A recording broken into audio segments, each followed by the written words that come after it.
Hey everybody, this is Ron, and today I'm going to be talking about Tarzan of the Apes. This is the first novel in a long-running series of Tarzan novels. It was written by Edgar Rice Burroughs in 1912, and it was released as a novel in 1914. I've covered some of Edgar Rice Burroughs' Barsoom series. You could also call it the John Carter series, and you can check out my reviews of the first three novels on my John Carter playlist, so check that out if you haven't yet. So like I said, I was checking out Edgar Rice Burroughs' work, starting with the John Carter series, and that's more up my alley because it's more sci-fi driven. This takes place in the real world, so I wasn't as enthusiastic going into it, but Tarzan is one of Edgar Rice Burroughs' most popular creations. Well, he is the most popular creation.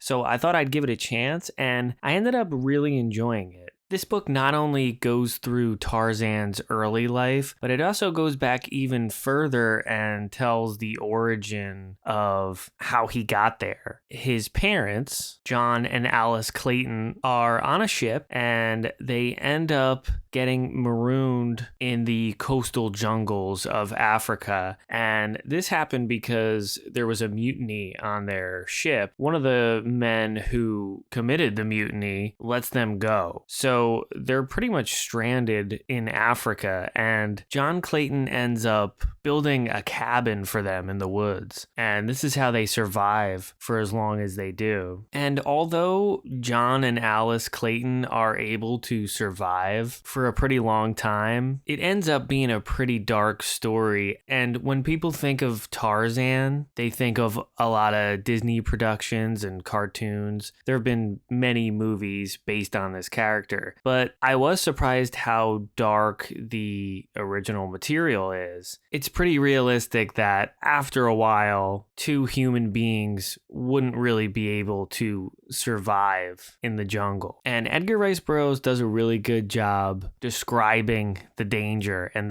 there's always constant sounds in the jungle that could be threats. Both of his parents are killed by apes, and that leaves Tarzan, or as he's known before, John Clayton II. So it's just a really cool setup.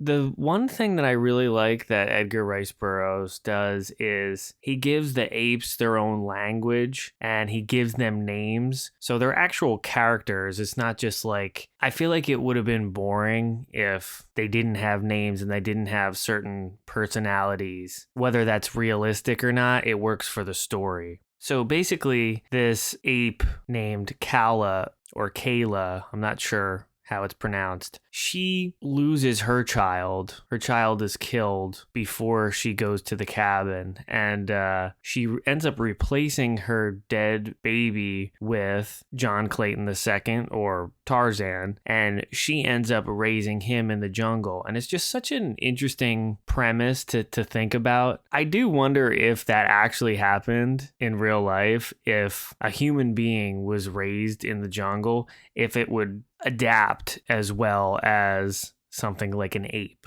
So I thought that whole beginning, the whole origin story for Tarzan was really well done. It's very tragic, it's very dark, and it's very violent. A lot of this book is like that, and I enjoyed that. I thought it was really interesting. So from here, I think it was a great move to spend a lot of time basically just growing up with Tarzan in the jungle, reading about what he had to go through as a young human being living with apes in the jungle. And he's basically an outcast. They know he's not one of them. It's interesting reading his inner dialogue, slowly realizing that he's not an ape. This all comes to a head when he goes back to the cabin. He finds the cabin that he grew up in, that his parents built, and starts discovering his humanity a little bit. But yeah, like I said, the stuff in the jungle with Tarzan growing up is really crucial, and it's great that Edgar Rice Burroughs stays on this for a really long time before the main story kind of kicks in. And I like that a lot. It gives you time to really get a grasp of what life is like in the jungle with all these different animals and how Tarzan relates to them. I would say the one thing that was kind of missing was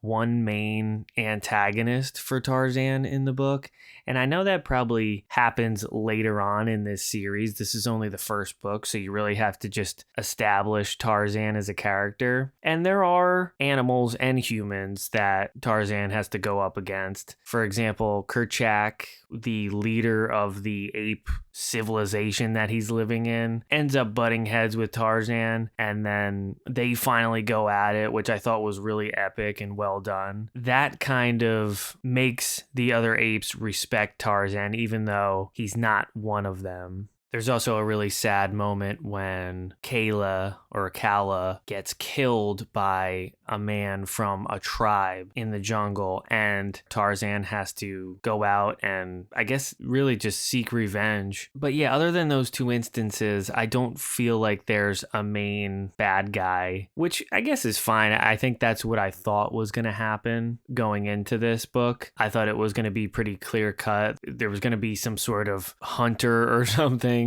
that was familiar with Africa that wants to take down Tarzan, just like somebody would be going to hunt for a lion or something, and it would be more exciting. He would be harder to kill in a way. I bet Edgar Rice Burroughs eventually goes down that path and explores that, but I haven't really looked at the sequels yet, so I don't know what the stories are. After we've spent all this time with Tarzan in the jungle, another crew gets marooned on this section of Africa. One of them happens to be his cousin named William Cecil Clayton, and he also brings with him a woman named Jane Porter and her father. So that brings in an interesting dynamic because Tarzan obviously falls in love with the girl, and then you have someone like William Cecil Clayton who is very jealous of Tarzan because he also wants to win the affection of Jane. You know, you got this guy Tarzan who is swinging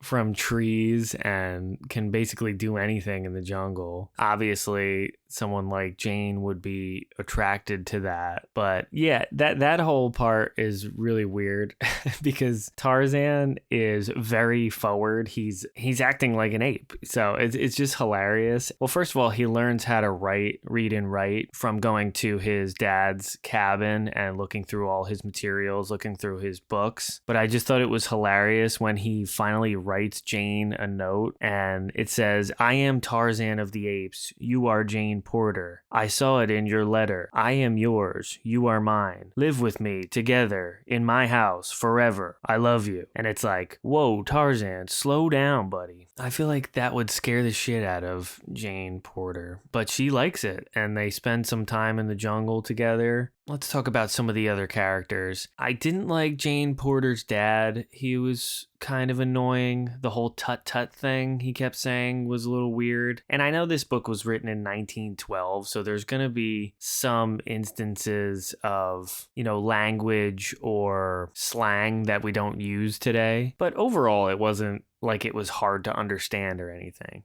Esmeralda was a little annoying, their servant lady. But one of my favorite characters is the French naval officer, Paul Darnau. He ends up getting attacked by the tribe, the same tribe that killed Tarzan's ape mother. He's about to be killed. He's getting stabbed with spears and everything. And Tarzan ends up rescuing him. From that, they end up having a really cool relationship. Darnau is the guy who teaches Tarzan to speak. Unfortunately, he teaches him how to speak French first, but he also does eventually teach him English. And he also helps Tarzan leave the jungle to go find Jane after she leaves. Once Tarzan starts speaking, Edgar Rice Burroughs does a really good job with his dialogue because you can tell he's a fish out of water because he's been in the jungle for so long. He wouldn't just immediately pick up the same speech patterns as normal people. But yeah, it was pretty cool that Tarzan became the king of all the apes basically just by finding a knife in his father's cabin and